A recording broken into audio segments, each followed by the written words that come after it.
ఈ రోజే డౌన్లోడ్ చేయండి. మీ ఫేవరెట్ షోస్ చూడండి. లక్ష్మి, ఏమైంది? విహారీ గారు మనకి ఫండ్స్ గ్రాంట్ చేస్తూ అప్రూవల్ మెయిల్ పంపించారు. లోన్ అంతా శాంక్షన్ చేశారు. 100 కోట్లు. వావ్! విహారీ, ఏమైంది అంత సంబరపడిపోతున్నారు? అక్క, శుభవార్త అక్క. ఏంటి అది? విహారీ కంపెనీకి 100 కోట్ల లోన్ ఇస్తున్నారంట.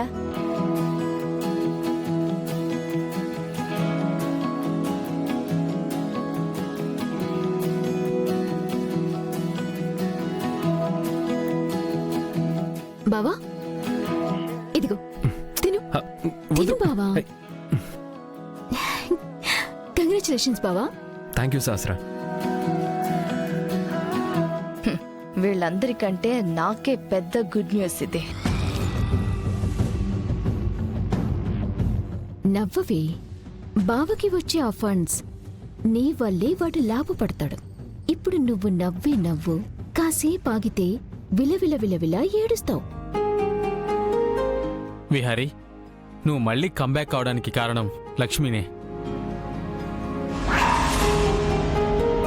అవును, చాలా పట్టుదలతో కష్టపడింది పాపం. మొదలు పెట్టారా దాని జపం?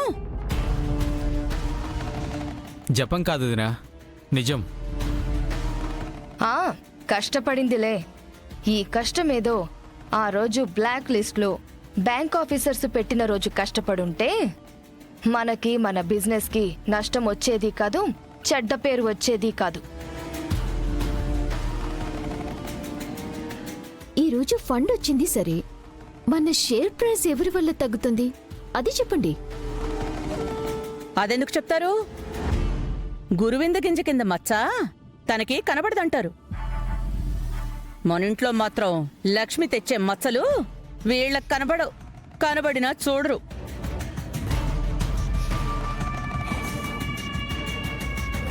అత్తయ్య, తను పొరపాటు చేసింది. ఇప్పుడు సరిదిద్దుకుంది.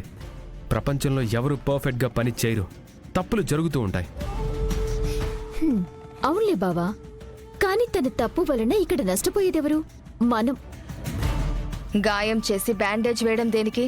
గాయమే తగలకుండా చూసుకోవాలి.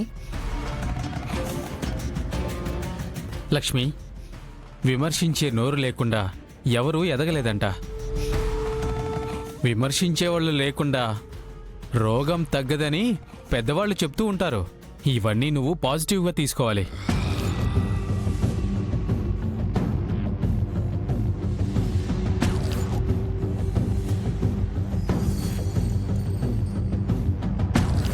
అమ్మా, అమ్మా, మన కంపెనీకి లోన్ శాంక్షన్ అయింది. లక్ష్మి వల్ల ఈరోజు 100 కోట్ల ఫండ్స్ వస్తున్నాయి. ఇదిగోమ్మా, స్వీట్ తీసుకోమ్మా. నాకొద్దు విహారీ.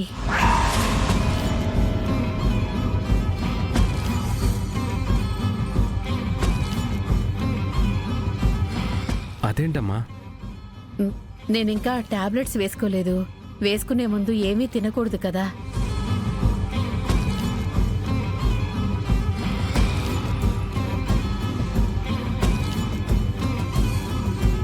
ఫండ్స్ వచ్చాయి కదా అని సంబరపడ్డం కాదు.